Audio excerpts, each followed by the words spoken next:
Después, usted va y verifica los patrones respiratorios y metabólicos. Si usted encuentra uno bajo, o sea, pero si encuentra los dos bajos, entonces dice que es una compensación. Buenos días, chicos. Sigo la presentación y oyen. Si fuera acidosis, tendríamos que suponer que entonces quien compensa es este o este.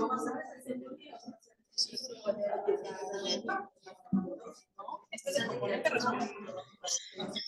Hola, buenos días. Se escucha solamente, pero no veo la presentación. Sí, ya. ¿Cuánto tiempo?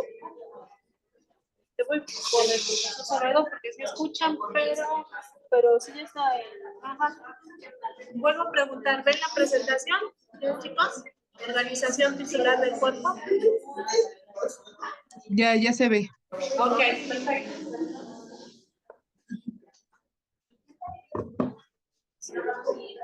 Dado que ustedes exponen hoy y yo también, hoy no se hace examen por clase.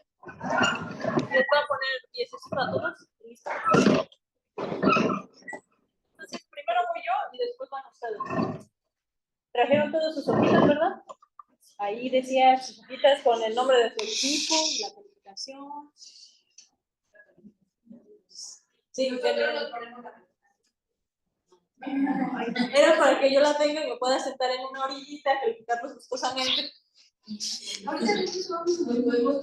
Pues, córrale, no sé, rápido. En una hojita también puede ser. Entonces. Ay. Ah.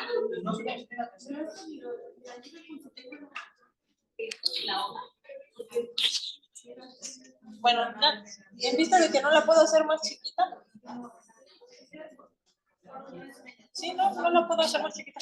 Bueno, entonces vamos a iniciar con su tema de organización tisular del cuerpo. Recordemos que cuando tenemos referencias. ¿Cómo se hace más chiquita? Es que solo aparece la mitad de la pantalla.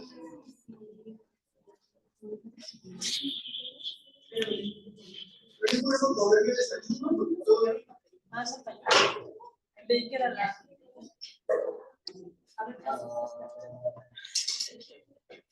¿Cómo se hace el canal? Sí. Toda la parte de las letras y eso. Ah, perfecto. Nada más tantito para que se vea la imagen. Le digo detener y volver a la... No.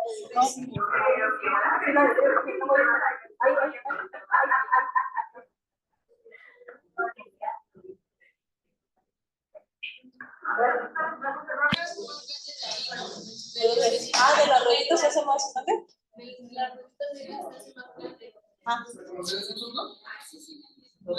Bueno, ya dejamos más. De todas maneras tiene la presentación. Entonces, ¿qué quedamos que era un tejido? Este lo vimos en su primera clase y lo recapitulamos en la clase de la célula. Ajá, un conjunto de células que tienen origen embriológico común y que cumplen una determinada función. Tenemos así 4 tipos de tejido. Son tejido epitelial, muscular, conectivo y nervioso. Entonces, el epitelial no es otra cosa que recubrimiento, es decir, recubre tanto superficies como cavidades y forma glándulas.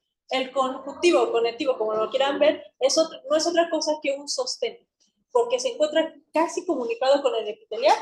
Luego tenemos al muscular, que cumple diferentes funciones. Tenemos 3 tipos de músculo: un músculo estriado, un músculo liso y un músculo cardíaco. El estriado recibe su nombre porque si nosotros lo pusiéramos al microscopio, cortábamos un cachito de músculo estriado, tiene estrías, de ahí recibe su nombre. Luego tenemos el nervioso, que se encarga de recibir, transmitir y integrar información que viene del exterior al interior y viceversa. Es decir, recibo lo que me viene de externo hacia adentro, mando señal para afuera. De ahí alguna duda, digo, lo estamos viendo rapidísimo porque ustedes también exponen ahí, entonces no quiero quitarles mucho tiempo. Entonces, el tejido epitelial no es otra cosa que un tipo de tejido que tiene células bien organizadas, que cumplen una determinada función, y la principal función del tejido epitelial es sostén o revestimiento. Entonces, tiene características particulares, entre ellas, esta de acá. La particularidad más grande de todas ellas es que tiene una conexión entre ellas, es decir, están íntimamente relacionadas célula con célula. ¿De ahí alguna duda? No, ok, perfecto. Entonces, ya que guardan relación y son de revestimiento, la podemos encontrar en qué tipo de órganos. ¿En dónde creen que nosotros podríamos encontrar tejido que revista? Revestimiento. ¿En qué? Por ejemplo, en el estómago. Sí. Tejido epitelial lo encontramos de tipo glandular en el estómago. También encontramos en los vasos sanguíneos, en las glándulas, en algunos epitelios de comunicación también, pero lo principal es vasos y glándulas. Entonces, pasemos a las características principales. Poseen 3 características principales que determinan otras características. Una es la polaridad morfológica y funcional. Esta más adelante nos va a determinar las regiones. Tenemos 3 tipos de regiones. Una región apical, una región basal y una región lateral. Tenemos también la presencia de membrana basal, que es justo lo que está por debajo y que la mantiene comunicada. El desarrollo de uniones intercelulares laterales, es decir, si ustedes se dan cuenta, la mayor característica 1 es que posee conexión entre ellas. Y esta conexión es muy fuerte, es decir, están íntimamente relacionadas. ¿Fue su celular o de quién? ¿No? Bueno, a estas uniones se le llaman uniones tipo cambio o adhesiones moleculares. Entonces, pasémonos rápido a las regiones. Entonces, las regiones van a estar determinadas por esta polaridad. Tenemos una región apical, esta de acá, que puede tener especializaciones. ¿A qué nos referimos con especializaciones? Son extensiones, pueden ser cilios, microvellosidades o estereocilios. Entonces, de ahí ustedes dirán, ¿dónde podemos entonces encontrar tejido epitelial? Si nos dice cilios, microvellosidades y estereocilios. ¿Dónde se les ocurre que hay microvellosidades? En el intestino. ¿Qué otro órgano posee microvellosidades o cilios?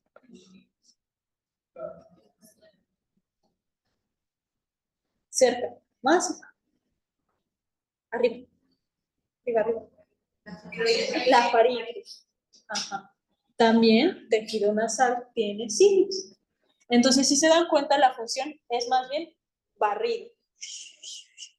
Luego tenemos una región lateral que mantiene contacto estrecho con la siguiente célula. De ahí las conexiones tipo campo. Luego, una región basal que tiene contacto con la membrana basal. Entonces, si se dan cuenta, es una célula bien compuesta, muy organizada, que mantiene relación estrecha con la siguiente célula y que puede tener especializaciones dependiendo de dónde estemos.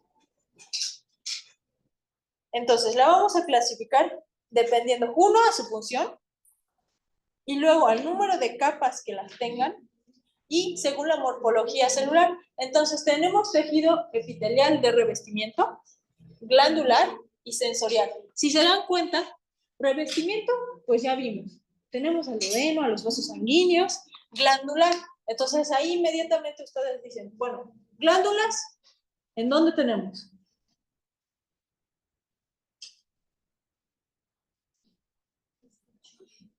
En páncreas, intestino, en estómago y epiteliales sensoriales.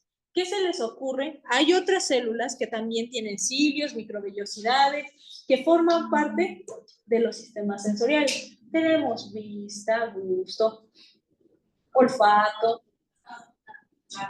oído. ¿Dónde más creen que hay cilios? Ya les dije que uno es acá. ¿Dónde más? Bueno, lo van a investigar.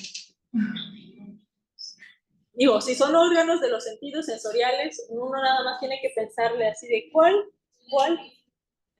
oído.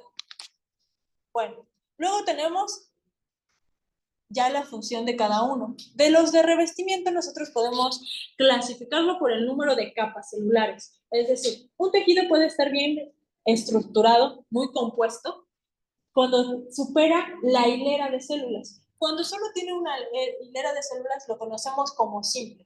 Cuando sobrepasa la hilera de células, es decir, una sola hilera, y ya empiezan a ser 2, 3, lo conocemos como estratificado o compuesto. Al pseudoestratificado, ¿qué se creen que se refiere a esto? Pseudo significa falso, estratificado, es decir, falsamente compuesto. ¿A qué ustedes creen que se refiere? A que es un simple que dentro de él tiene algunas estratificaciones, es decir, que aparte de tener una sola hilera, tiene otras cosas en medio de ella y parece ser más compuesto de lo que es. Luego tenemos, según la morfología celular, podemos tener que la célula sea plana, es decir, sea muy anchita, sea cúbica, o sea cilíndrica. Entonces nosotros podemos clasificar a este epitelio, si nosotros imaginábamos, si yo les digo, es un epitelio simple cilíndrico, ¿a qué nos referiríamos? Es un epitelio que solo tiene una hilera celular y que esta hilera celular es cilíndrica. Si yo les dijera, es un plano estratificado cúbico, ustedes ya dirían, entonces es un epitelio que tiene más de una hilera celular, que es cúbico. Luego, entonces si se dan cuenta los estratificados, más de 2 capas, a partir de las 2 ya ustedes pueden decir estratificado o compuesto. Simple, una sola hilera. ¿De ahí alguna duda? No. Entonces, las funciones del epitelio de revestimiento, si ustedes se dan cuenta, no solo es revestir, sino también mantener o sostener. Entonces, entre los epitelios de revestimiento simples, es decir, que solo tienen una capa celular, podemos encontrar el epitelio plano simple, el epitelio cúbico simple, el cilíndrico simple, el pseudoestratificado simple. Entonces, si se dan cuenta, realmente cuántas combinaciones podríamos tener si habláramos de plano. Plano podemos tener simple y estratificado y pseudoestratificado, 3, ahí tenemos. Si nosotros habláramos de cúbico, podemos también tener otras 3, de cilíndrico otras 3, entonces si se dan cuenta son 9 variedades de tejido epitelial de revestimiento si nosotros habláramos por morfología celular y por nivel de capas celulares. Entonces, sus principales funciones del tejido epitelial.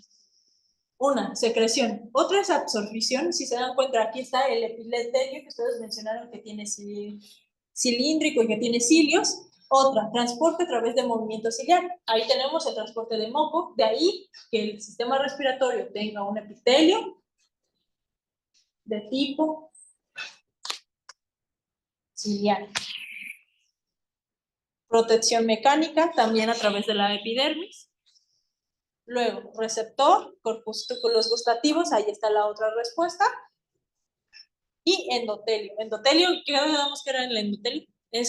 Ustedes pusieron varios ejemplos en su tarea de glosario anatómico y alguien me puso endotelio, que son ahora. Adentro, telios. Es adentro de epitelio de recubrimiento de los vasos y linfáticos. ¿Okay?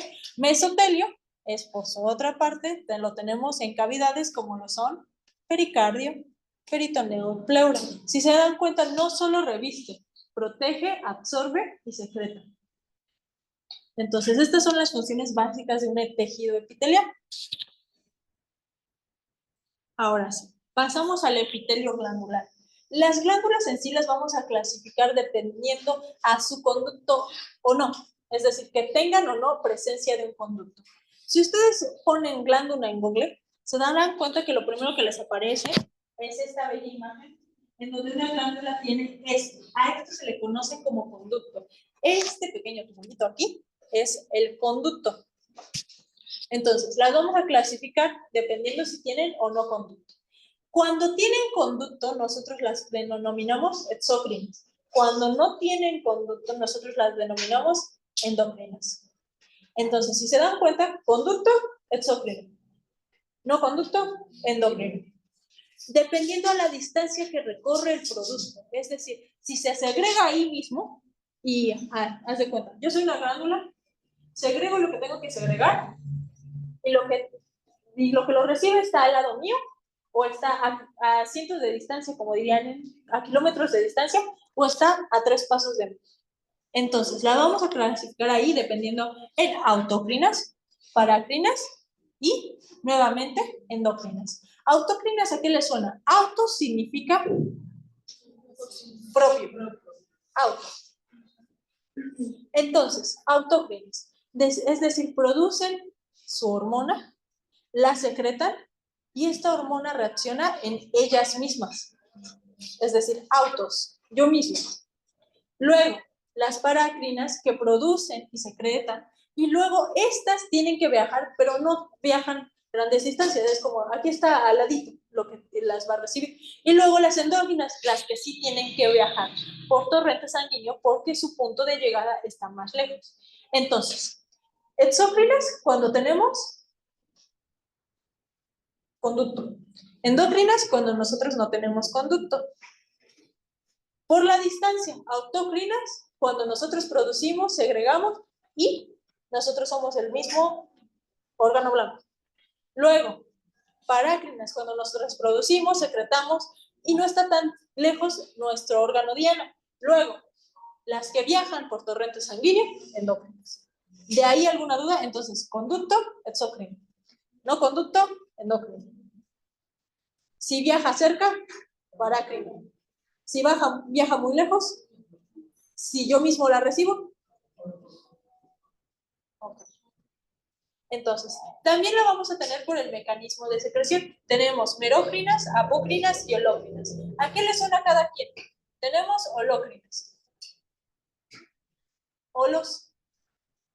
¿No? Como el aceite de oliva, holos. ¿No? Bueno, merócrina quiere decir que se libera a partir de exocitosis. ¿A qué nosotros llamamos exocitosis? A este bello proceso de... Les voy a agrandar. Se segrega la hormona y se libera por un proceso de exocitosis. Es decir, no va empaquetada, no se empaqueta, simplemente se libera. Luego tenemos a las apócrinas, que si ustedes se dan cuenta, dice, contenidas dentro de vesículas. Es decir, las tenemos que encapsular y ellas, la capsulita, nuestra vesícula, va a salir. Entonces, exocitosis, nosotros generamos y producimos nuestra hormona y esta sale libremente. Apócrinas necesita de un vehículo, es decir, de vesículas. Y luego tenemos a estas, alócrinas, liberadas a través de una célula secretora entera. Entonces, ¿a qué se refiere esto? Ustedes dirán, bueno, holócrina y apócrina suenan muy parecido. Ambas necesitan un transporte, es decir, no salen solitas. Pero la diferencia entre holócrina y apócrina, si se dan cuenta, estas son las vesiculitas y no se pierde membrana. Aquí sí, aquí sí. Es decir, aquí necesariamente el vehículo sale de la célula y no retorna. Aquí no, lo único que hace es, una vez que las liberó, están, viajan, en una bicicleta, las libera y regresa. Y en esta, no. En esta es, viajan, se alejan, y ya nunca volvieron. Entonces, en esta, en lo que sería la alócrina, nosotros sí desintegramos para liberar la secreción. Si se dan cuenta, apócrina aquí y vuelve. Aquí ya no vuelve. Eso a grandes rasgos. Entonces vamos a lo difícil, a las glándulas exócrinas. Entonces, ¿qué quedamos que tenían las glándulas exócrinas? Conducto, exacto. Y a su vez las vamos a clasificar. ¿Y cómo las vamos a clasificar? Bueno, las vamos a clasificar nuevamente por cuántas células. Tenemos unicelulares y multicelulares. Y las que van a seguir clasificándose son las multicelulares. Y las tenemos, si se dan cuenta, simples y compuestas, es decir, el número de ramificaciones o conductos que ellos proceden. Aquí tenemos una simple, un único conducto. 1, 2, 3, compuesto. ¿De ahí alguna duda? Ok, entonces, va. También las podemos clasificar según su morfología terminal. Es decir, ¿en qué terminan? En forma tubular, en forma de alvéolo, ya vimos que el alvéolo parece un saquito.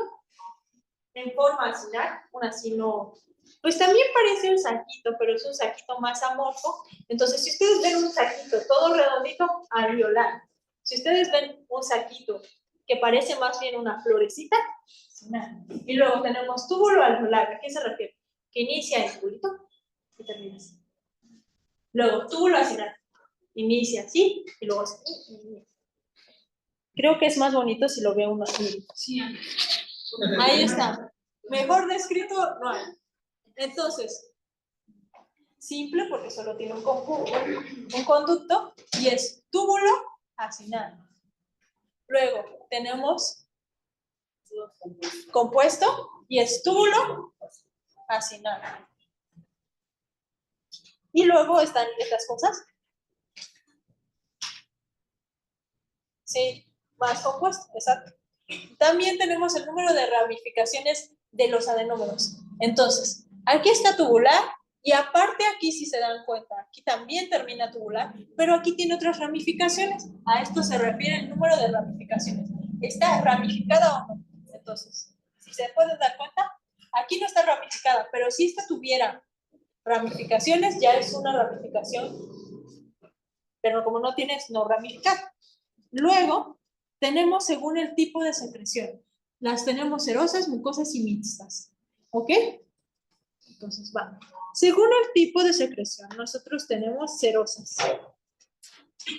La serosa no es otra cosa que una secreción acuosa y la podemos encontrar en el páncreas exócrino, en las glándulas salivales, en la parótida y en las salivales menores. Luego tenemos el mucoso que, como su nombre lo dice, secreta un moco, es decir, una secreción espesa y viscosa. ¿Dónde se les ocurre que podemos tener secreción espesa y viscosa? Una cosa es la nariz, ajá. En las salivales también y en las duodenales. ¿Sí o no? Hay moco. Por eso cuando se le preguntan al paciente, ¿su diarrea es con moco o con sangre? De ahí viene. ¿Sí? Luego tenemos mixtas, que no es otra cosa que la conjunción entre serosa y mucosa. Y ustedes dirán, también es serosa. Bueno, aquí tenemos nuestros acinos y así es como se ve. Si se dan cuenta, el seroso viene bien compactado porque no tiene muco y porque lo que realmente secreta es una secreción acuosa. Y aquí están las mucosas, que si se dan cuenta, esto es moquito. Entonces, cuando ustedes vean algo así, seroso. Cuando ustedes las vean bien rellenitas y pálidas, mucoso. Cuando ustedes vean algo que parece ser mucoso, pero aparte tiene unas partes más densas, mixto. Y aquí tenemos, miren, este es nuestro acino. Por eso les digo que no parece un saquito bien establecido, más bien es un saquito todo amorfo, mucoso, serosas y mucosas. Y nuestro mixto. Entonces, si se dan cuenta, si yo les pregunto ahorita, ¿qué tipo de glándula es esta? Ya sabemos que como tiene conducto es una exócrina. Y es tubular, acinar. Y es, si ahorita nosotros la vemos, solo tiene un conducto, entonces es simple. Es una glándula exócrina simple, tubular, acinar. Y es mixta, porque aquí tenemos mucosito y seroso. ¿En qué forma termina? Como saquito.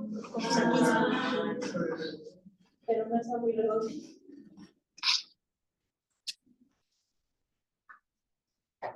Y si nosotros lo partimos y lo vemos como corte, se ve así. Seroso, mucoso, mixto. ¿Sí o no? Ahora vamos con el tejido muscular, que ya quedamos que son tres tipos, estriado, liso y cardíaco.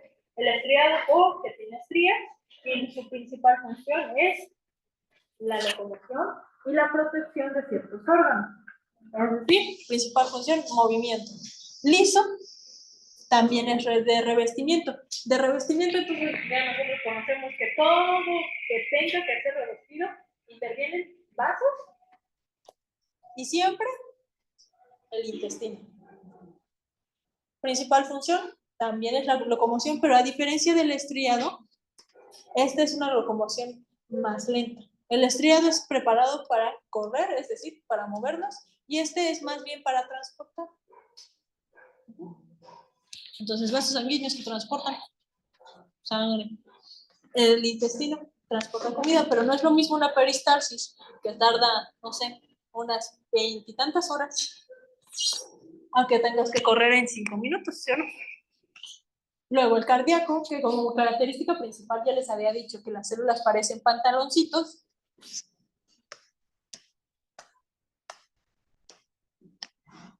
Ustedes dirán, este no parece un pantaloncito. Sí parece un pantaloncito. Si ustedes hacen acá, miren, aquí tenemos nuestra parte superior del pantaloncito, las piernitas, y cómo se hace. Y ya. Entonces, si aquí nosotros vemos, este de acá, ¿qué les parece? ¿Músculo liso o estriado? Tiene sus banditas. Luego, la sarcómera o el sarcómero es la unidad funcional básica del músculo. ¿Y por qué está compuesto? Si nosotros tenemos que eso, una célula, ¿qué va a tener? Toda célula tiene una membrana celular que en este caso recibe el nombre de lo que es sarcolema, un citoplasma, sarcoplasma, un retículo endoplasmático, es decir, un retículo sarcoplásmico, y está compuesto por 3 proteínas, miosina, actina y titina. Si nosotros lo viéramos así, así se ve una fibra muscular. Nuestra fibra muscular, nuestro sarcolema, las miofibrillas, nuestras mitocondrias por aquí y el núcleo. Pero si nosotros lo hacemos en un corte, así es como se ve. Está compuesto el sarcómero en sí por una serie de líneas o bandas que lo que hacen no es otra cosa que cuando reciben el estímulo de calcio, eso lo vimos en la primera clase y se les puse como ejemplo y les aclaré que no es algo que ustedes necesiten ver. Aclaro otra vez. Pero con el estímulo de calcio lo que hacen es jalar y jalar, se contraen. Es decir, imagínense que son 2 sándwiches y que los 2 sándwiches están unidos por lechuga y tomate. Es decir, como si fuera una lechuga completa. Si nosotros jalamos de este lado la lechuga de acá, el pancito de acá se va a mover, ¿sí o no? Y si nosotros jalamos también el jitomatito de este lado, el pancito se va a mover. Es lo que pasa. Entonces, imaginémonos que la miosina y la actina son lechuga y jitomatito. Entonces, uno sobre el otro se va a mover, haciendo que se contraigan, es decir, que haya movimiento. Así es como se ve. De hecho, se le conoce como movimiento del latigazo, porque lo que hace es jalar a la cabecita de la miosina y la actina para que jalen. Así. Como un sándwichito. Eso es a grandes rasgos. Luego tenemos al tejido conectivo, que es más de sostén e interviene en el medio de intercambio. Ustedes dirán, ¿y por qué? Porque está en íntima relación con el tejido epitelial.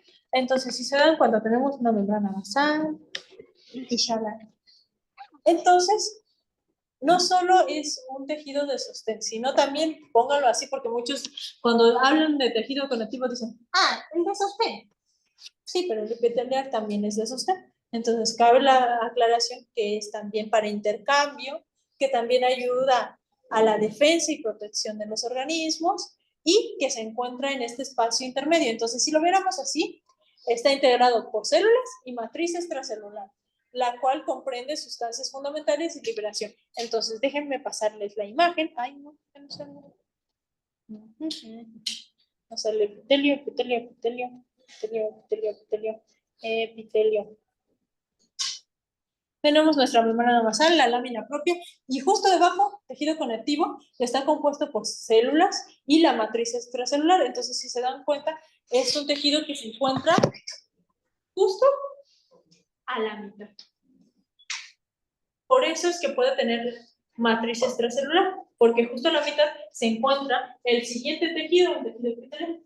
Entonces vienen muy de la mano ellos dos. Entonces, ¿con quién tiene interacción? Con el epitelio. ¿De ahí alguna duda? Entonces nos bajamos y vamos a la clasificación. Entonces, lo vamos a clasificar como todo buen tejido. Lo clasificamos una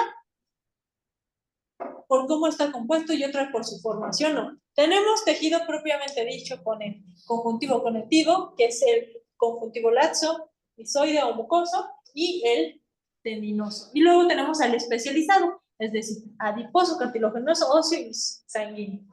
Entonces, con que se queden con eso, el tejido conectivo es de conexión y sostén, es decir, se comunica tanto con el epitelial como lo que viene detrás de él.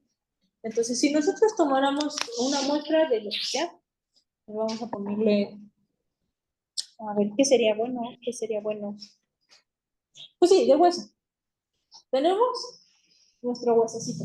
Nosotros lo cortamos y encontramos a nuestro tejido conectivo de hueso y lo vamos a definir como compacto esponjoso. Entonces, si se dan cuenta, esa es la forma en la que tenemos nuestro tejido conectivo. Entonces, si ustedes cortan un hueso, si cortáramos un fémur, se darían cuenta que o viene compacto o viene trabeculado. Es decir, tiene un montón de espacios. Así serían los fémures. Entonces, depende a la forma. Y luego, si tenemos el cartilaginoso, ustedes dirán elástico y hialino o fibrocartilaginoso. Entonces, si nosotros agarráramos la rótula y sacáramos únicamente el componente cartilaginoso, tendríamos que es elástico y hialino o fibrocartilaginoso. Eso va a depender más de la edad del paciente, pero quiero que se queden con ellos. Entonces, tenemos propiamente dicho y especializado. ¿Y ahí alguna duda? Bueno, lo vimos muy rápido porque ustedes también tienen que pasar y no quiero quitarles tiempo. Y ya de por sí entramos 5 minutos tarde. Entonces, pasen sus hojitas para que pueda decidir quién pasa primero.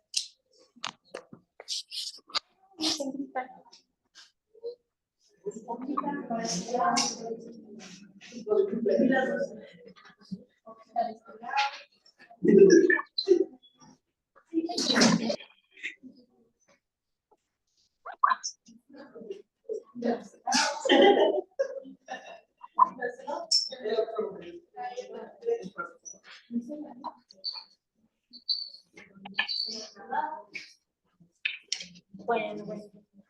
Entonces, déjenme me salgo.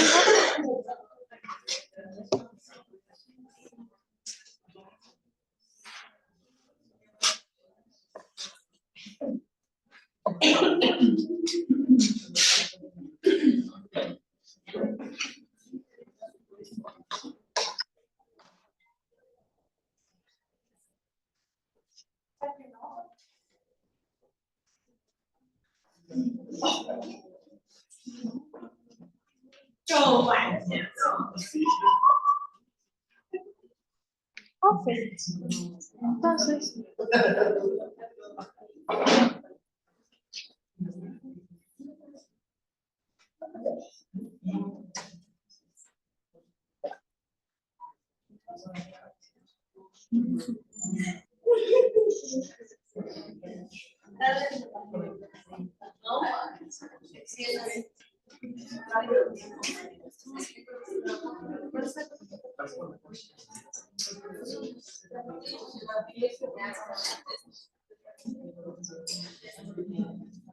Guerrero Sánchez, Ricardo.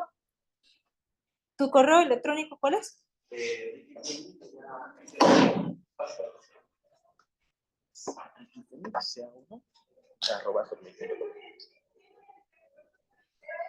Ricky.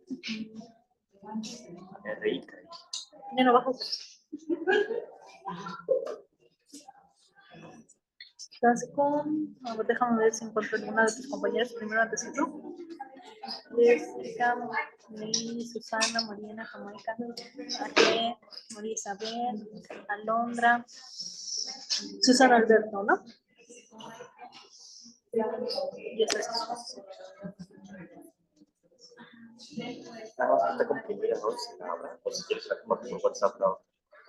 No, déjame ver si jalo, sí. ¿Ya jaló? ¿Cómo se que ya jaló?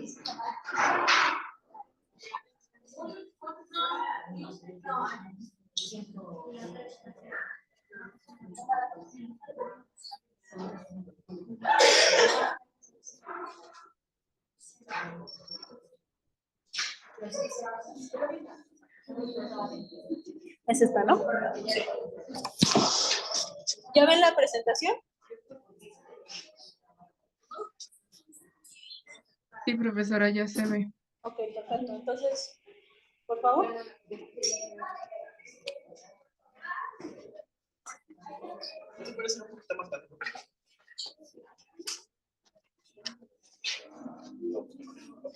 No.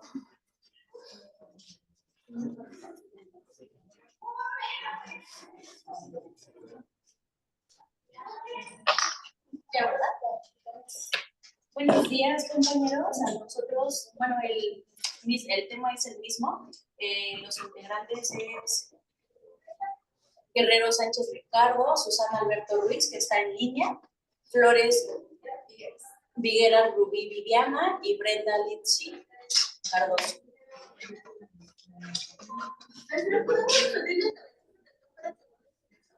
Ah, claro.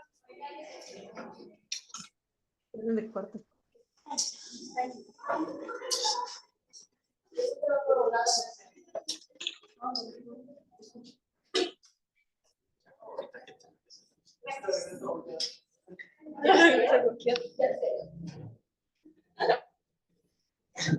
Bueno, el sistema gastrointestinal es un conjunto de órganos, es un grupo de órganos que trabajan en conjunto para ayudarnos para elaborar la digestión de alimentos. Estos alimentos, bueno, esta digestión permite la absorción de nutrientes y la eliminación de desechos que genera el cuerpo humano. Además, ayuda a convertir los alimentos en sustancias necesarias que el cuerpo utiliza para la creación después de energía y producción de diferentes procesos enzimáticos. El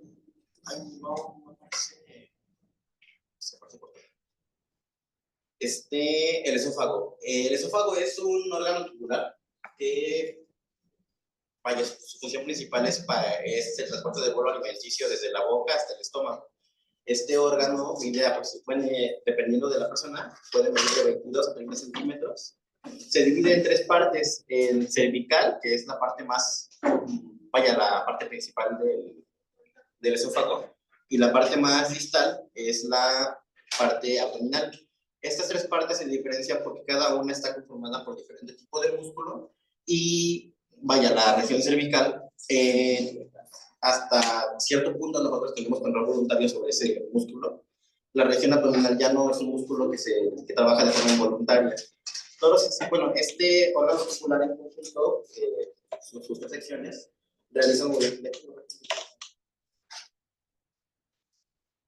realiza movimientos peristálticos, que son los que ayudan a transportar el bolo alimenticio de la boca al estómago.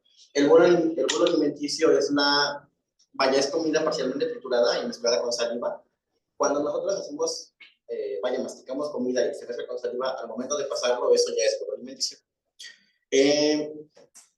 Hace movimientos de peristalsis, que realmente es esto, que es prácticamente abre y cierra, pero de arriba para abajo, como lo que les comentaba, que cada capa de músculo tiene sobre la primera capa de músculo tenemos control todavía. Cuando pasamos los alimentos, estamos trabajando la primera parte del esófago. Después ya solito con los movimientos peristálticos va pasando hasta llegar al estómago. Y en el último tercio del esófago igual tenemos un esfínter que ayuda a prevenir el reflujo y que el ácido gástrico no tenga retorno.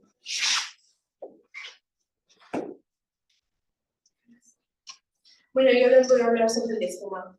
El estómago es un órgano muscular hueco del sistema digestivo que actúa como reservorio de comida donde se lleva a cabo. Bueno, en el estómago funciona como un mezclador de alimentos. Su principal función es el mezclador, que mezcla todo lo que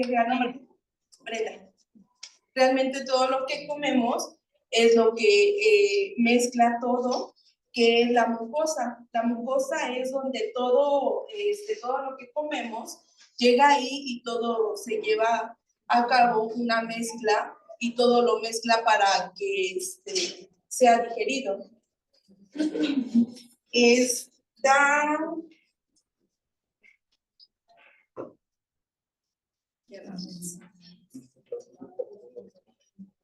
Aquí no se ve muy bien, pero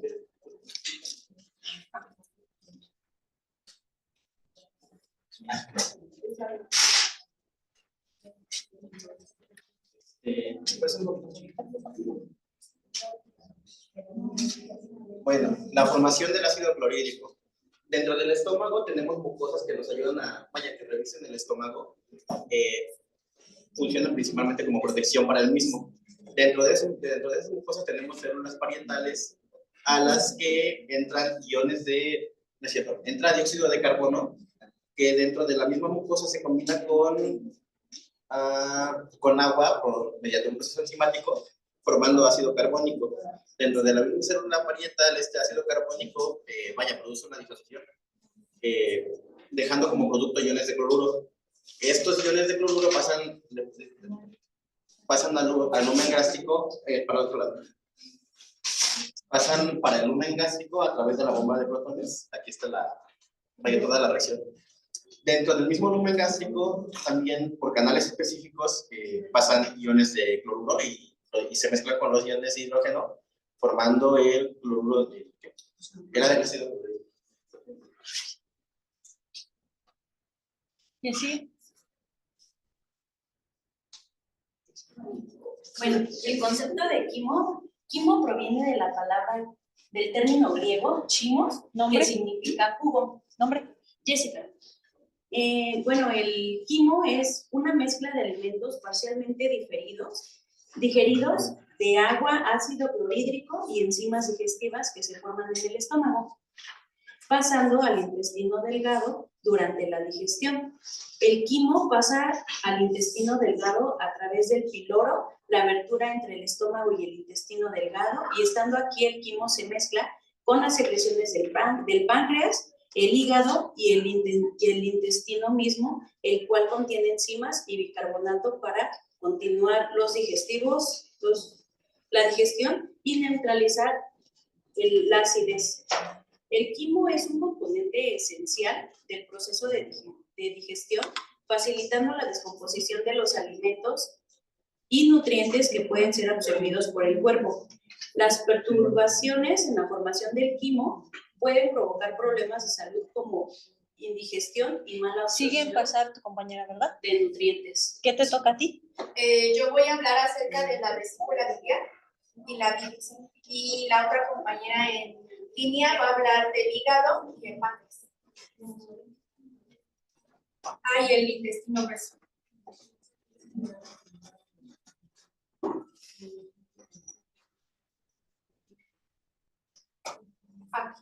Bueno, la vesícula biliar es un órgano pequeño en forma de pera, el cual va a contener conductos, el cual está formada por el conducto hepático común y por el conducto cístico y el conducto colédoco. El conducto hepático común va a estar ramificado con el conducto izquierdo y derecho, y es que transporta la bilis hacia el conducto hepático, hacia lo que es la vesícula biliar. Y el conducto cístico es el que, se encarga de conectar, de hacer esta conexión con el conducto hepático común, que permite el flujo de la bilis hacia la vesícula biliar. Y el conducto hepático, colédoco, es el que está formado por ambos, por el conducto cístico y el conducto hepático, y es el que transporta la bilis hacia el hígado hacia el duodeno, para continuar con la degradación de la digestión. A tu compañera Susana le toca entonces. A ella le toca hablar acerca del páncreas y el hígado. ¿A quién le tocó el metabolismo de la bilirrubina? A ella creo también al parecer. Susana, ¿podrías explicarnos el metabolismo de la bilirrubina? Claro, profesora. Gracias. Bueno, la bilirrubina es un subproducto de la degradación de los glóbulos rojos y se convierte de bilis en el hígado. La bilis se almacena en la vesícula y ayuda a la digestión de las grasas en el intestino grueso. Bueno, como representamos aquí el esquema, el metabolismo de la bilirrubina, vemos que la hemoglobina se divide en globina, que es aminoácidos, y se convierte luego en proteínas. Y la albúmina, de globina bajamos a hemo, que se divide en transferrina, hemooxidasa y biliverdina. El 80% es estercobilina, 2% de urobilina y el 18% de la reabsorción hepática. Y la ¿podría moverle tantito? Gracias. Y es la urobilinógeno, que es el UDP de glucorulin, transferasa y la bilirrubina directa. Ajá. Ok, entonces, ¿a qué llamamos bilirrubina indirecta y a qué la bilirrubina directa? ¿Cuál es el proceso que determina que sea indirecta y cuál es el que determina que sea directa? Digo, ya lo acabaste de decir, pero necesito que me lo expliques un poquito más conciso, por favor. Claro, maestra. La bilirrubina directa Ujú.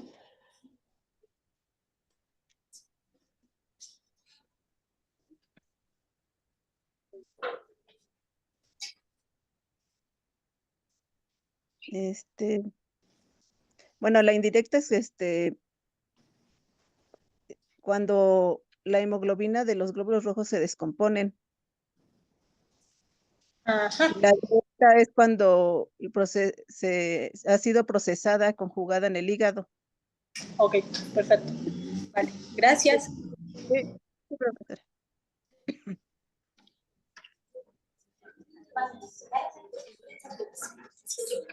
Y antes de que se sienten, escojan uno.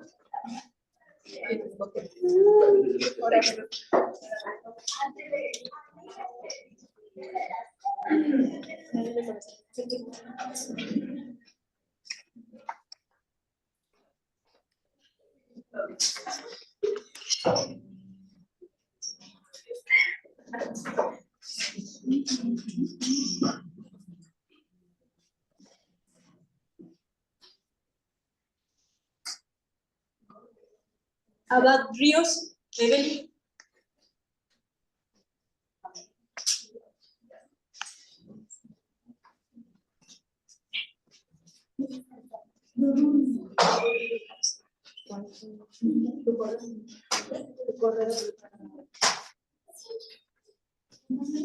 Ustedes leen, ¿no? No, ahorita lo encuentro. Abad Ríos. ¿Quién me lo mandó? Fue una de ustedes, no me acuerdo. Se lo mandó Miriam primero y yo después, pero yo por... Alonso, entonces es Alonso.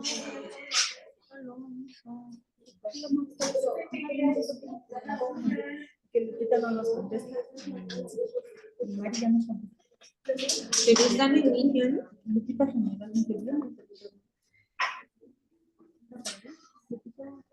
Lupita, ¿estás por ahí?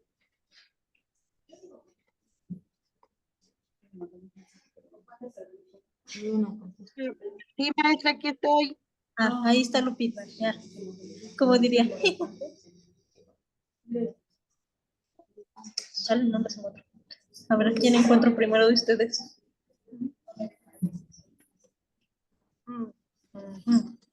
Como está brava, mandando. Alonso.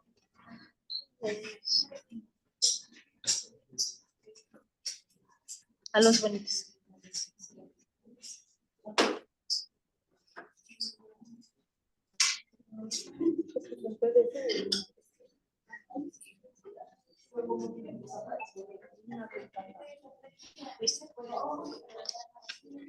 ¿Ya se ve?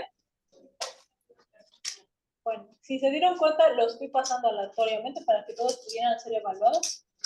Algo que es fundamental en las exposiciones es que no lean, porque si leen, empiezan a como que a trabarse y ya después de ahí no hay quien lo saque. Sí. Agarra los nervios, está como... Sí. Así que mejor mentalícenlo, tenganlo bien preparado para evitar que estén aquí leyendo y después así de no, ¿qué iba? ¿Ok? Sí, sí. Bueno, buenos días. Bueno, como a todos nos tocó explicar el sistema gastrointestinal. Mi nombre es Miriam. Evelyn, Lupita y Mari están en Mari.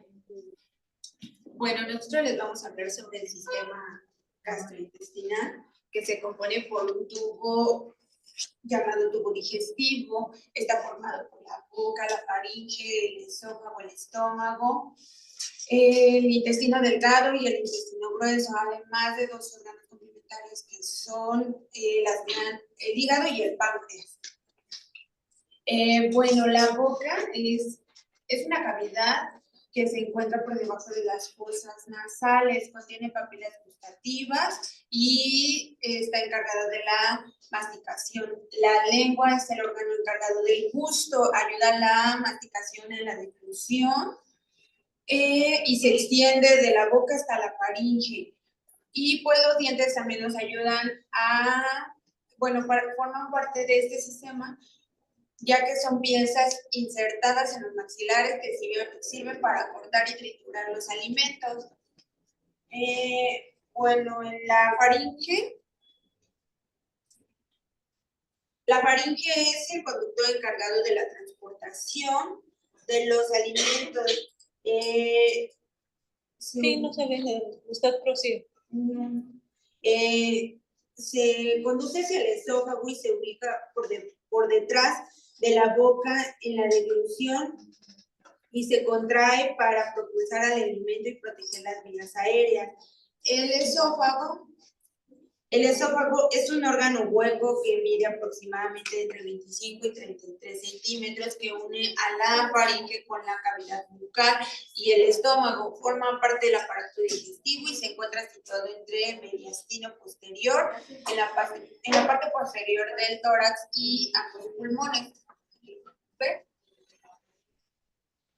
Su función principal es transportar el bolo alimenticio desde la cavidad bucal hasta el estómago. El esófago se une con el estómago por debajo del diafragma y aquí se sitúan los esfínteres.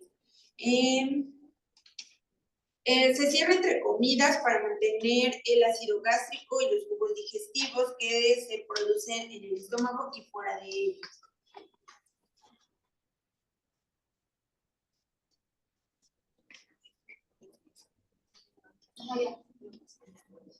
¿A quién le toca?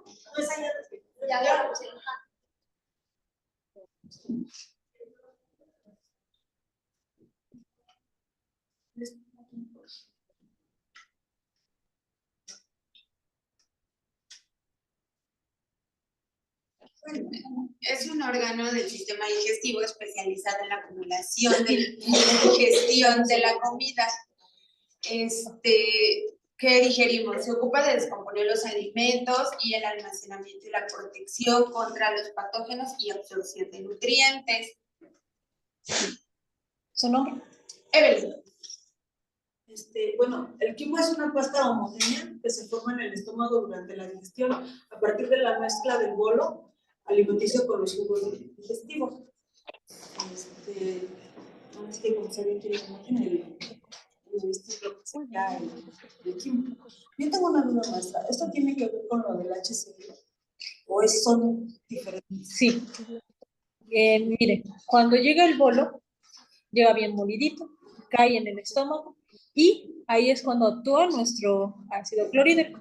Entonces, cuando baja, sigue siendo quimo, pero ya está más condensado. Entonces, va bajando y se le va quitando agua. Esa es una de las funciones más importantes del intestino, que no me han dicho. Es quitarle agua, hasta que sea bien sólido. Entonces, en los procesos diarreicos, ¿qué pasa? pues que no se le está quitando agua, es decir, que está pasando muy rápido y por lo tanto no le está dando tiempo al intestino de quitarle agua.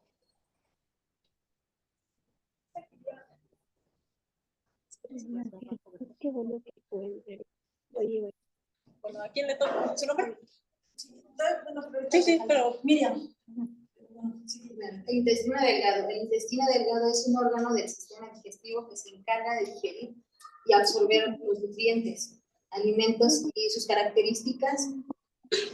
Su revestimiento es vellosidades, que son tejidos diminutos. Y por lo tanto es un epitelio tipo.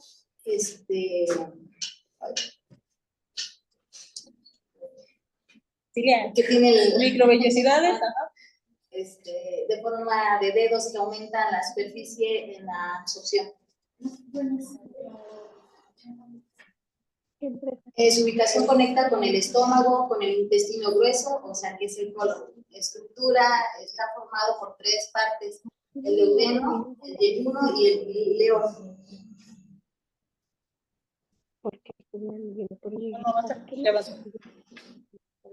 La función del intestino delgado es el proceso de la digestión de los alimentos que vienen del estómago y la absorción de los nutrientes, las vitaminas, minerales, carbohidratos, grasas y proteínas, y el agua para usarlos en el cuerpo. Es uno de los órganos con mayor número de cambio de células de todo organismo, ya que toda la superficie interna se renueva cada 5 días. ¿Qué otro epitelio se renueva cada 5 días? Hay uno que se renueva cada 5 días. La epidermis. La piel se renueva cada 5 días. Por la escama, bueno, por lo de la descamación. Ay, caray.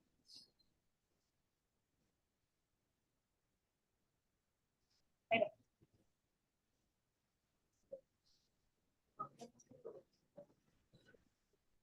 El intestino grueso, ya quedamos que es la última estructura del procesar los alimentos. Tiene 4 partes, que es el ciego, el colon, y el hígado.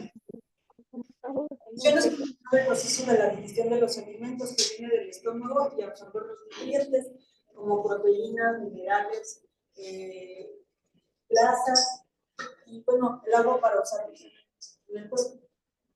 Tiene 3 estructuras. La estructura es sabemos que es un tubo largo, hueco, que se divide en 3 partes. Ya lo que la pared del intestino grueso está formada por 4 capas: la mucosa, la serosa y muscular también. Contiene bacterias, las bacterias llamadas flora saprofita, que son necesarias para el correcto funcionamiento del intestino. Estas bacterias producen un gas y la vitamina K que ayudan a la coagulación de la sangre. También, bueno, para dejarles un poquito más claro sobre la flora saprofita, se supone que es una bacteria que ayuda a comerse a absorber las malas, ¿cómo se llama? De las heces. No sé, algo cosas ahí, ya lo desecho. La longitud, bueno, mide aproximadamente 2.5 centímetros de grosor. Es decir, una sana distancia. ¿Dónde? Una sana distancia. Sí. El ciego es la primera parte del intestino grueso y el punto del intestino delgado, donde se une con el intestino. no ponen las mesas. Es un órgano del sistema digestivo que se encuentra al final del mismo y se encarga de procesar los alimentos. El recto es la parte final del intestino grueso que se encarga de almacenar y evacuar las heces del cuerpo. El ano es la abertura, es el esfínter del intestino grueso por donde salen las heces del cuerpo y está ubicado en el extremo final del tubo digestivo. El recto es la parte del intestino grueso que se encuentra por encima del ano, donde se retienen las heces antes de salir. ¿A sus compañeras qué les toca? ¿A Jamaica? Jamaica lo diría. La ubicación, bueno, comienza en el ciego. No se preocupe. Jamaica. Sí, maestra. Okay. Yo voy a decir, voy a mezclar lo del hígado. Ya. Bueno, pasamos a su tema para poderla evaluar usted.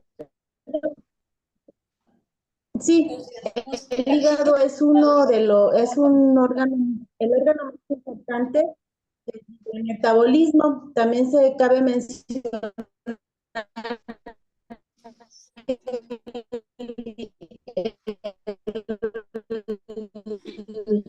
hígado es uno de los, es el único órgano del cuerpo que se puede regenerar. Es de color marrón, y aproximadamente mide, pesa 1,5 kilos. Se encuentra ubicado en el cuadrante superior derecho del abdomen, por debajo del diafragma y por encima del estómago. Y se encuentra, bueno, el hígado está formado por 2 lóbulos, de los cuales están formados cada uno por 8 segmentos. Estos a su vez tienen miles de lóbulos, que es el hepático común, el cual transporta la bilis producida hacia la vesícula biliar y el duodeno. Su irrigación, la sangre oxigenada circula hacia el hígado por la arteria hepática, y la que es rica en nutrientes llega al hígado por la vena porta hepática. Bueno, ya me había adelantado de haber mencionado los 1,000 lobulillos que forman el conducto hepático, que transporta la bilis producida por las células hepáticas hacia la vesícula biliar y el duodeno. ¿Qué más? También les voy a hablar un poquito de las funciones del hígado. Entre ellas está, pues, convertir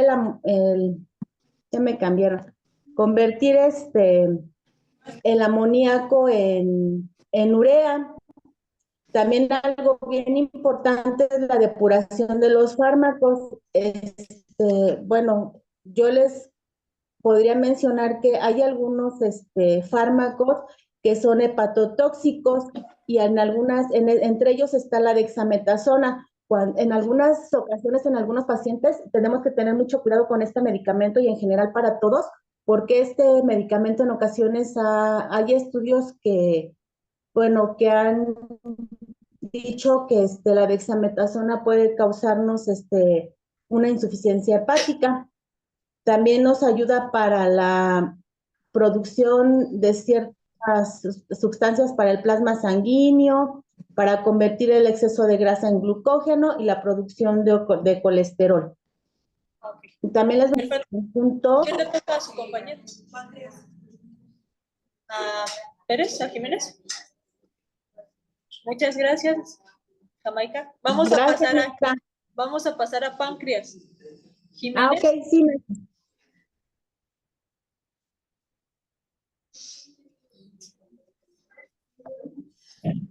Sí.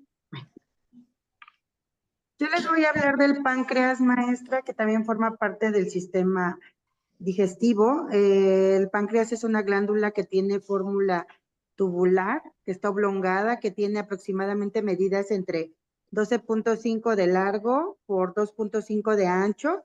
Está situada en la curvatura mayor del estómago, está conectado hacia el duodeno, y el páncreas se divide en 3 partes, su anatomía, que es la cabeza, el cuerpo y la cola, y está constituido el 1% por unos células que se llaman islotes, y el 99% restante se llaman ancinos, y aquí es donde se secretan una mezcla de enzimas digestivas que van a formar el jugo pancreático, que nos van a ayudar a la digestión. En él se secretan enzimas que son la amilasa, la tripsina, la quimotripsina, carboxipeptidasa, que ayudan a digerir las grasas y los carbohidratos. Y que son lo que forman el jugo pancreático. Ok, perfecto. Gracias, Jiménez. Gracias.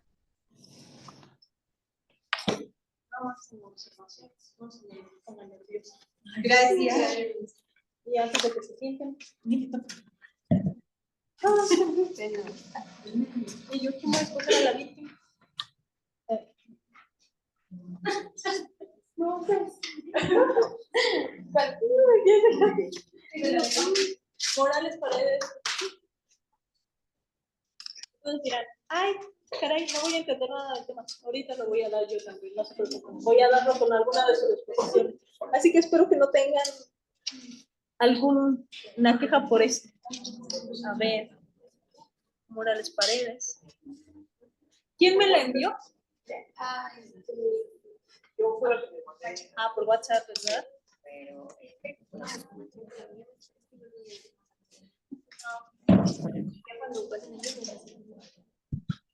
Déjenme buscarlo entonces.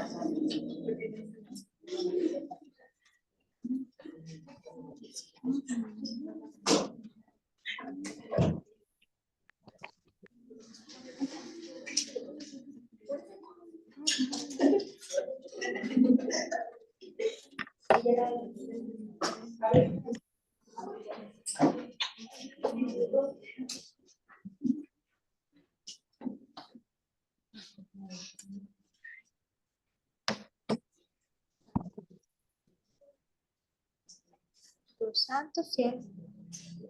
Esperando.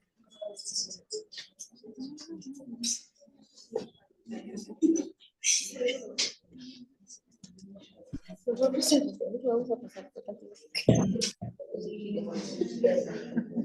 Son 70. No se preocupe. Ahorita veo cómo pasó a cada uno de estos.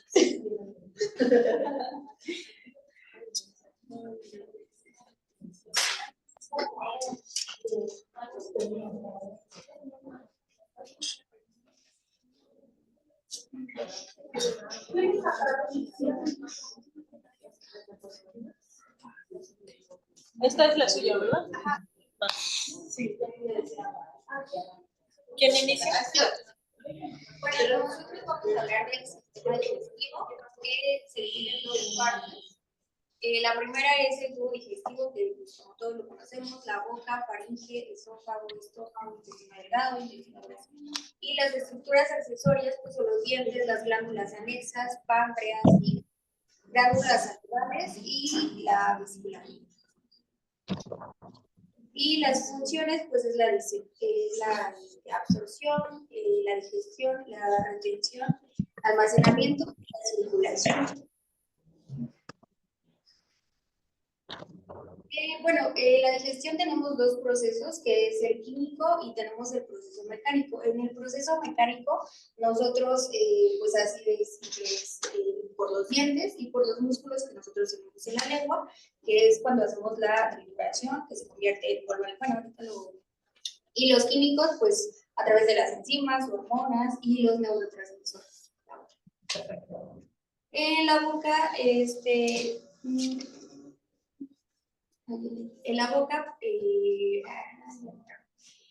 así, los músculos importantes de la boca que nos ayudan a que nosotros rápido tengamos una buena trituración es el músculo temporal, el macetero, el pterigoideo y el músculo elástico, que esos nos ayudan a que nosotros rápido tengamos una buena función, bueno, rápido trituremos, gracias a los dientes que también nos ayudan a trabajar. Tenemos incisivos, caninos y molares. Los incisivos nos ayudan a incidir, los caninos nos ayudan a desgarrar y los molares a triturar. Y esto ayuda a que nosotros sea más rápido el vuelo alimenticio. Eso ya les expliqué. La lengua, pues estos son los músculos. Bueno, la lengua descansa sobre el piso de la boca y se detiene con el frenillo lingual. Nosotros tenemos dos paladares, el paladar duro, que lo tenemos enfrente, y el paladar blando que lo tenemos atrás. Y los músculos de la lengua, pues son 8. Ya los dije, el músculo, estos no los dije, es el músculo longitudinal, músculo vertical, músculo transversal, músculo palotogloso, el músculo hipogloso y tenemos el músculo gemigloso. En las papilas gustativas nosotros tenemos alrededor de 10,000 que percibimos nuestros 5 sabores, el dulce, el salado, el ácido, el amargo y el umami. Y estos pertenecen a un grupo, el dulce y el salado, al fungi, el ácido al foliado, el amargo al calciforme y el umami pertenece al filiforme. En la boca existen 3 pares de glándulas. Nosotros tenemos la glándula sublingual, glándula submandibular y tenemos la glándula parótida. En el sistema digestivo tenemos el esófago, que es la continuación de lo que estoy diciendo. Se divide en 3 porciones. La primera es el esófago cervical, que se encuentra entre la C6 y la C7, y el esófago torácico posterior. Después tenemos el esófago abdominal. Más abajo. Aquí. Tenemos 2 esfínteres, el esfínter esofágico superior, que ese tiene más fuerza que el esfínter esofágico inferior, porque ese hace que no se nos regrese tan fácil la comida. En el estómago sigue el estómago por la válvula Cardius. Esa pues es la que hace que no se nos regresen los ácidos gástricos y se divide en fundus, cuerpo, antro y pilón. Esa es otra válvula. ¿Quién sigue de ellos? Ustedes van a exponer con la larga. Con la otra.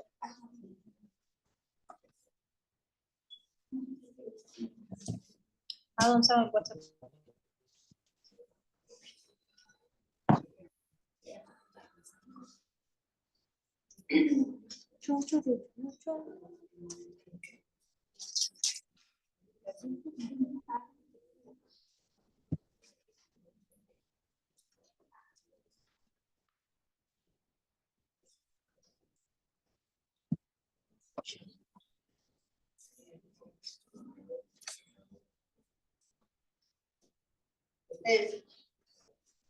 ¿Qué le toca a usted? Pero es que cuando nuestra compañera tiene la parte del estómago, del esófago, de la laringe, no sé si estoy ahorita. Bueno, primero los presenciales. ¿Quién sigue? Me tocaba hablar acerca del hígado. Bueno, yo tengo entendido el hígado en los hombres tiene un peso aproximado de 1.800 gramos y en las mujeres de aproximadamente 1.400 gramos. Es el órgano más voluminoso, medido de una forma transversal, 28 centímetros, 16 centímetros de una forma anteroposterior y 8 centímetros de espesor, desde el lado más grueso que es el lóbulo derecho. Esta es una glándula endocrina y exocrina, la cual tiene diferentes funciones. Es la desintoxicación, también funciona como órgano eritropoyético y regulador del volumen sanguíneo. Esto, por ejemplo, bueno, el hígado puede guardar algunos grandes niveles de sangre, pues si se requiere requerir en el cuerpo, puede liberar la parte del hígado. También, bueno, hay una función de niveles altos de glucosa en la sangre, el hepatocito la toma, la almacena en forma de glucagón, lo que se conoce como glucogénesis. Y ya si llegaran los niveles plasmáticos en sangre de glucosa son bajos, puede liberarlo nuevamente en forma de glucosa, pero ya es la conocemos como glucólisis. Bueno, tiene una función también de almacén, la cual puede almacenar líquidos, vitaminas como la A, B2, B12, D y K. En cuanto tiene procesos de desintoxicación de metabolización, de forma de desintoxicación, oxidación, desemancipación y acetilación.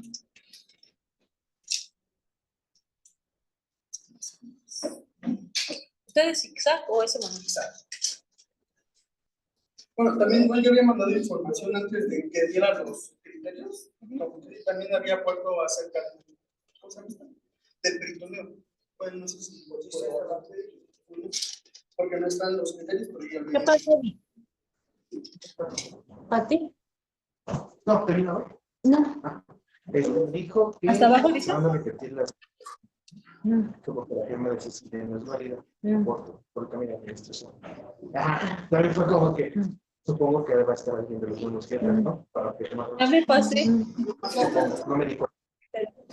Ellos ya tienen antecedentes. Lo que te vamos a preguntar, que si Ya las tienen bien identificadas. Bien identificadas. De hecho, van a ir por servicio. Bueno, este es un órgano que recubría prácticamente todos los órganos del intestino, toda la cavidad del abdomen. La parietal intestinal, la visceral es la parte que es interna a los que está en contacto con los órganos, y la visceral es la parte externa. Hay entre ellas hay una cavidad. Tiene la función los órganos de conectar a órganos, también de las funciones. Un dato importante se puede decir, cuando hay una falla renal y se dializan de esta parte, de que es una parte vascular, bueno, con grandes, muy vascularizada, donde puede hacer una dosis de la concentración de todo lo que llegara a ver los desechos que no puede eliminar el riñón, o que ya no lo puede hacer, lo puede hacer a través del hueco con una diálisis peritoneal, ¿no? Por eso se llama diálisis peritoneal. Ustedes se lo... ¿Cuál es el tema de usted? O sea, esta parte de sí. Sí, esta sí. Va.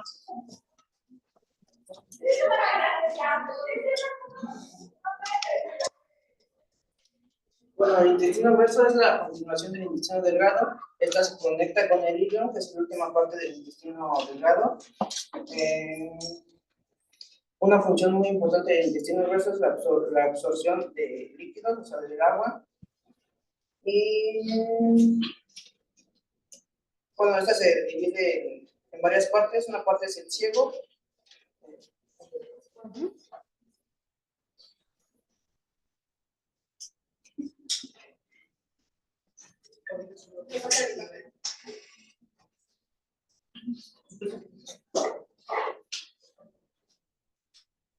Bueno, en el ciego, o sea, es un almacenamiento, bueno, nos almacena temporalmente el timo. También tiene función que reabsorbe los líquidos y tiene una abundante microbiótica intestinal. Otra parte es la apéndice. El apéndice produce bacterias intestinales, extrae los nutrientes de los alimentos. También actúa como un refugio de bacterias. Bueno, en el intestino tenemos bacterias, que es la flora intestinal. Y también se divide en el colon ascendente. Que ahí en el colon ascendente se absorben los líquidos y sales. También absorbe los electrolitos, transporta y almacena heces también, y se encarga de transportar y almacenar temporalmente las heces. El intestino transverso es la segunda parte, el intestino descendente, que su función es almacenar los desechos que puedan ser eliminados por el cuerpo en manera sólida. No sé si me puede ayudar, maestra, en donde está la imagen de... la imagen de la ubicación del...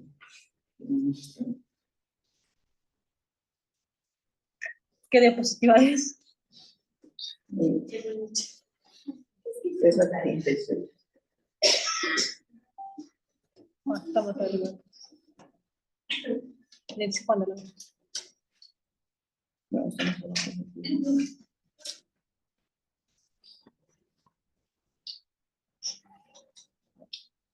Bueno, aquí está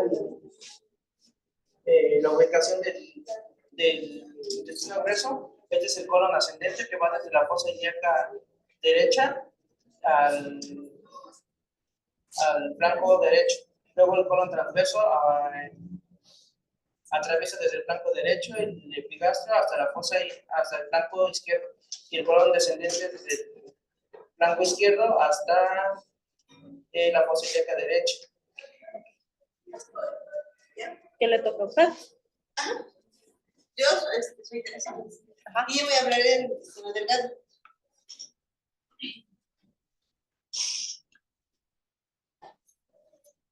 Es la 27.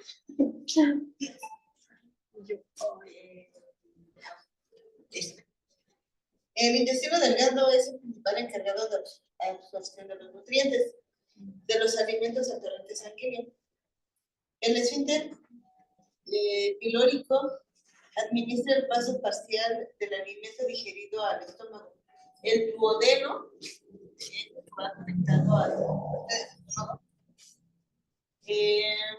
Esta pequeña porción del intestino delgado está seguida por el yeyuno y el ileo.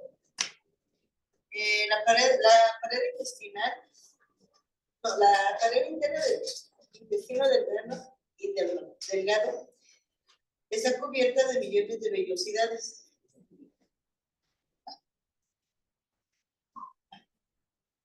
Intestinales, las cuales ayudan a absorber los nutrientes para que lleguen al torrente sanguíneo. Esa es la parte externa, vaya, del intestino delgado. Se llama peritoneo visceral. Casi no se alcanza. Luego le siguen los vasos sanguíneos. Y entre estos está la musculatura longitudinal, musculatura circular y la mucosa y las vellosidades. Entonces, el duodeno es la estructura de 25 a 30 centímetros de longitud, tiene una forma de C y se encuentra en la parte superior del abdomen al nivel de las vértebras. ¿Qué le toca a su otra compañera? ¿Qué le toca a su otra compañera? El páncreas. ¿Y hasta dónde está? El páncreas está abajo.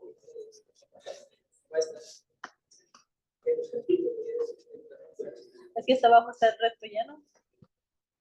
A ver. No está en la parte de salida. Dios santo, madre, sí. Igual si yo lo puedo exponer. Para cuando más. Sí, está en línea su compañera, pero pues, ¿de aquí que lo encontramos?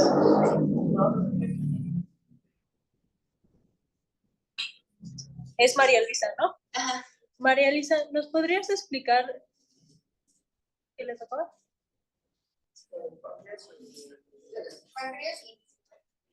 ¿Nos podrías explicar acerca de la vesícula biliar, por favor? María Luisa. Sí, profesora. Perfecto.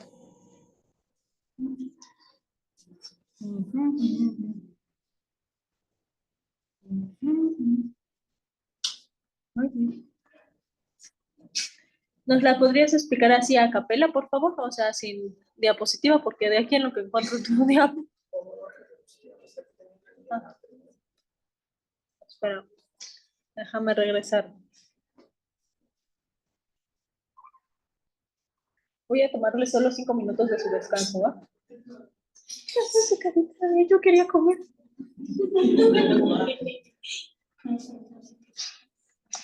Tararán. Perdón, ¿eh? ¿Sí me escucha? Sí. Adelante, por favor. La vesícula biliar es un órgano que forma parte del aparato digestivo y está situada debajo del hígado.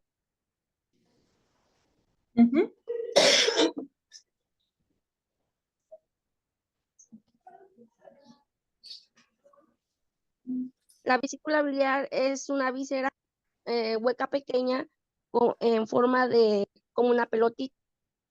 Es como una pera que tiene un tamaño aproximado de 5 a 7 centímetros y se conecta con el intestino delgado por la vía biliar común o un conducto. Su función es la acumulación de bilis. Contiene el volumen alrededor de 50 mililitros de bilis. A través de estos conductos son reseñados a través de la pápila, una ampolla váter. Esta ampolla váter es una hepatopancreática papilar.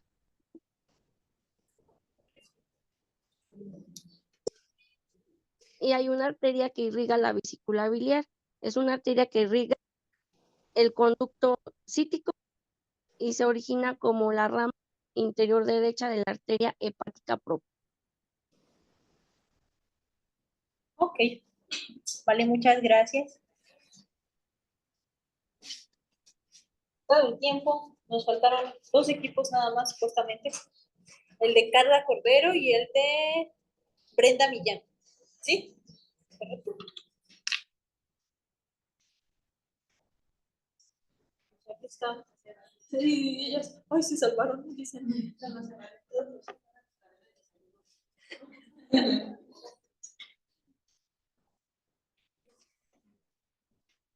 Bueno, entonces, aún nos quedan 3 minutitos. Como dirían, sí se las voy a cumplir, son 5 y les voy a tomar 5. Entonces, bueno, entonces el sistema gastrointestinal inicia con la boca. La boca tiene efectivamente 2 procesos para moler los alimentos. Uno mecánico y uno químico. El mecánico está dado por los músculos de la masticación, como ya vimos son macetero, temporal, cigomático. El otro, ya lo dijo su compañero. Son 4. Macetero, temporal, cigomático.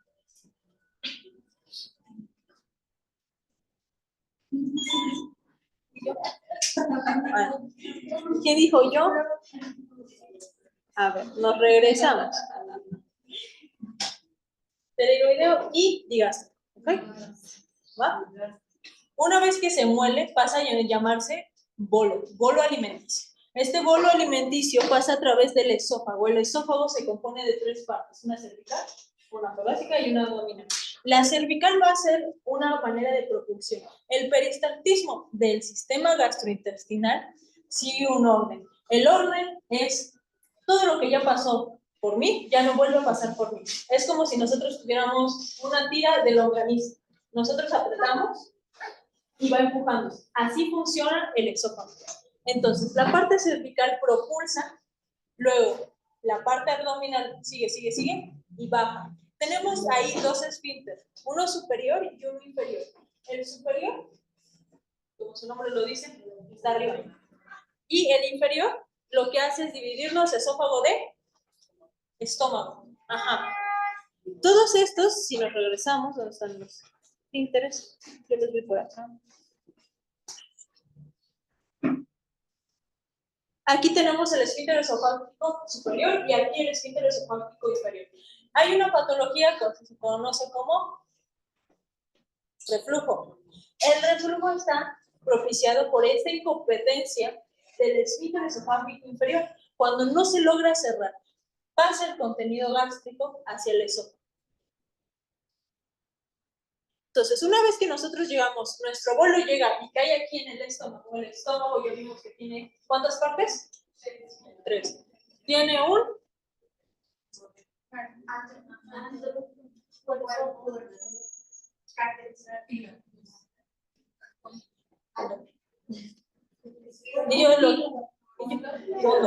Exacto. Entonces, una vez que llega aquí, se vacía el cubo, el ácido clorhídrico. Entonces, nos regresamos, creo que sí la trae. Y digo, creo.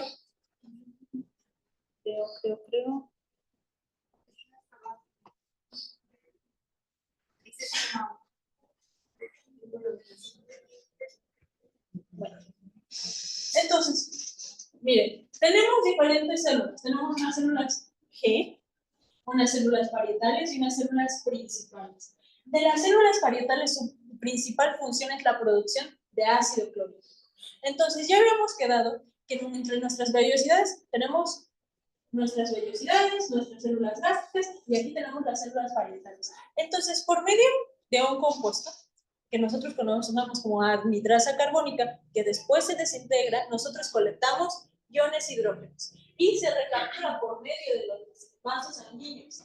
Cloro. ¿Por qué cloro? Entonces, no sé si, bueno, yo sí la tenía, pero imagínense que aquí tenemos Aquí inmediatamente tenemos un vaso sanguíneo y aquí tenemos nuestro número líquido. Entonces, una vez que ya se recapturó el ion hidrógeno, pasa por medio de los vasos sanguíneos que colectaron sangre proveniente de dónde, ¿quién? Ya se los había dicho, ¿quién recolecta cloro? Estaba en la clase anterior que vimos de pH. El riñón. Exacto. Por medio de la circulación llega desde el riñón nuestro cloro. Se recaptura y formamos nuestro ácido clorhídrico. Este ácido clorhídrico lo que hace es descomponer el bolo y forma lo que conocemos como quimo. Una vez que pasa del estómago, pasa al duodeno, cuya principal función es la reabsorción, pero en el duodeno se segregan los siguientes jugos: pancreático y biliar, ¿sí o no? Entonces, tenemos a nuestra vesícula biliar que tiene su vía biliar. La vía biliar son los conductos. Entonces, tenemos un conducto hepático derecho, un conducto hepático izquierdo, que vienen desde el hígado. En el hígado se produce nuestra conocida como bilirrubina o bilis. Entonces, ¿cómo se hace la bilirrubina? Bueno, nuestros eritrocitos viven alrededor de 120 días, que si ustedes lo calculan son 3 meses. Esto se degrada en un grupo hemo y en nuestro hierro, ¿sí o no? O globina. Entonces, baja el grupo hemo, se descompone y tenemos lo que se conoce como biliverdina, ¿sí o no? Esta biliverdina viaja hacia el hígado. Antes de pasar por el hígado, se conoce como bilirrubina indirecta. Entonces, si ustedes se dan cuenta, hay una enzima antes y después del hígado. Esa enzima antes y después del hígado, si ustedes recuerdan, tiene unas siglas que es mucho más fácil decirla por sus siglas que por su nombre completo. Aprecié mucho que intentaran nombrarla, pero es UDP6. Entonces, esa enzima lo que hace es conjugarnos a la bilirrubina y pasa a ser bilirrubina directa o bilirrubina conjugada. Esta baja por los conductos hepáticos, convertida ya en bilis. Entonces, estos conductos hepáticos, hepático común derecho y izquierdo, forman el conducto hepático común. Nuestra vesiculita de este lado, nuestro cístico de este lado, se unen y forman el colédono, ¿sí o no? Bueno, baja por el conducto hepático común hacia la bilis, bueno, hacia la vesícula de la bilis, y se llena por rebosamiento. Y por mismo rebosamiento, por medio del estímulo proteico, que es la colecistoquinina, lo que hace es suprimirse y vaciarse en el duodeno. Lo mismo hace el páncreas. Una vez que le llegó la señal de que ahí hay alimento, es decir, ahí hay quimo, segregan su jugo. Baja nuestro lindo quimo hasta reabsorberse. Entonces, en el hígado nosotros generamos nuestra bilirrubina, que luego pasa a ser bilis en la vesícula biliar. Se segrega, se almacena, luego se expulsa para segregarse en lo que sería nuestro químico.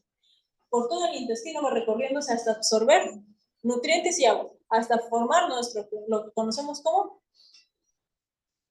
heces. Entonces, ustedes si lo ven aquí, ¿y el páncreas en qué juega? Tenemos un páncreas endocrino y un exócrino. Ya quedamos que el exócrino es el que nos importa realmente, ¿sí o no? Y generamos enzimas. ¿Qué enzimas? Amilasa y lipasa, ¿sí o no? Todas ellas también degradan y también tenemos lo que se conoce como tripsina, tripsinógeno, quimiotripsina y eso. Todas ellas son enzimas proteolíticas, es decir, se encargan de destruir, ¿sí o no? Y como su nombre lo indica, tripsina, de la tripsinógeno y así. ¿De ahí alguna duda? Ok. Fueron creo que más de 3 minutos, pero ni modo. Se hizo lo que se pudo. Corran, chicos. ¿Cómo se le va a dejar eso?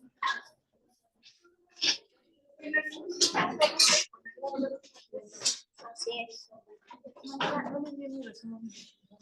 ¿Se lo puedo enviar de verdad? Ok, gracias. Gracias.